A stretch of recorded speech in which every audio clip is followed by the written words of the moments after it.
Assalamualaikum warahmatullahi wabarakatuh. Perkenalkan, nama saya Dery Romadhani, anak PAI Lokal 3A dengan NIM 2323210003. Di sini saya akan menjelaskan tentang manajemen pendidikan, manajemen bidang-bidang pendidikan. Ya, di sini saya akan menjelaskan dua saja.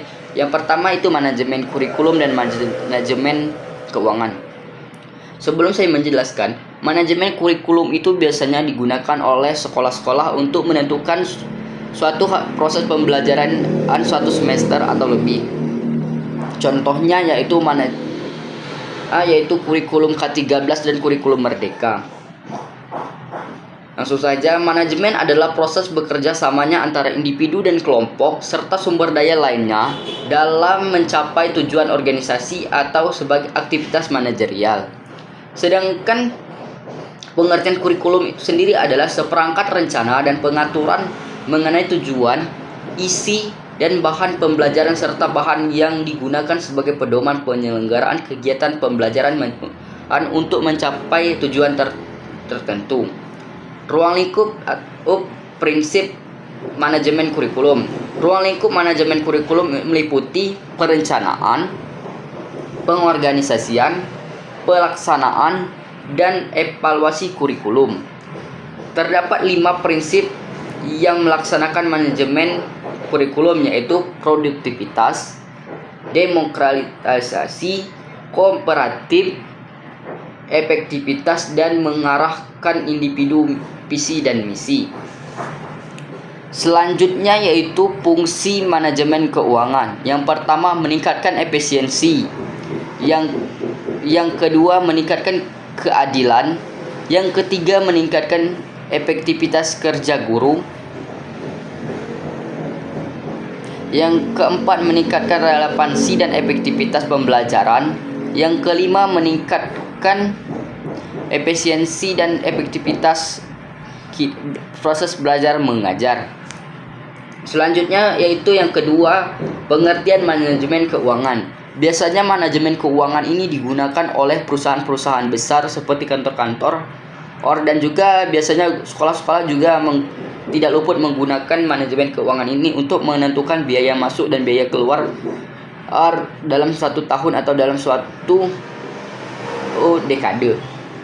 Manajemen keuangan merupakan suatu proses dalam kegiatan keuangan perusahaan yang berhubungan dengan upaya untuk mendapatkan dana perusahaan serta meminimaliskan biaya perusahaan dan juga upaya pengelolaan keuangan suatu dalam badan usaha atau organisasi untuk dapat mencapai tujuan keuangan yang telah ditetapkan. Nah, maksud dari sini adalah bahwasanya manajemen keuangan ini suatu proses dalam kegiatan keuangan perusahaan atau hubungan dengan untuk mendapatkan dana. Nah, biasanya di sini suatu perusahaan itu ingin mendapatkan dana itu melalui investasi dari perusahaan-perusahaan lainnya. Bagaimana cara mereka untuk mendapatkan dana tersebut?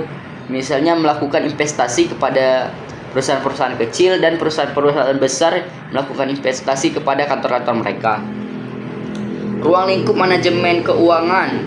Ruang lingkup manajemen keuangan merupakan batasan dan cakupan fungsi manajemen keuangan dalam menjalankan aktivitas untuk mencapai tujuan perusahaan. Nah, maksud dari ruang lingkupnya ini yaitu batasan atau tempat mereka untuk menentukan atau pengambilan dana atau fungsi manajemen keuangan itu sendiri.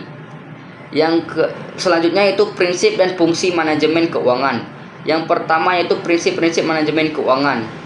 Konsisten. Yang pertama itu konsisten. Yang kedua adalah akuntabilitas, dan yang ketiga transparansi, dan yang keempat kelangsungan hidup. Yang kelima integritas, dan keenam pengelolaan, dan yang ketujuh standar akuntansi. Selanjutnya yaitu fungsi manajemen keuangan. Fungsi manajemen keuangan di sini ada 5, yaitu planning, budgeting, controlling, dan auditing, dan responding.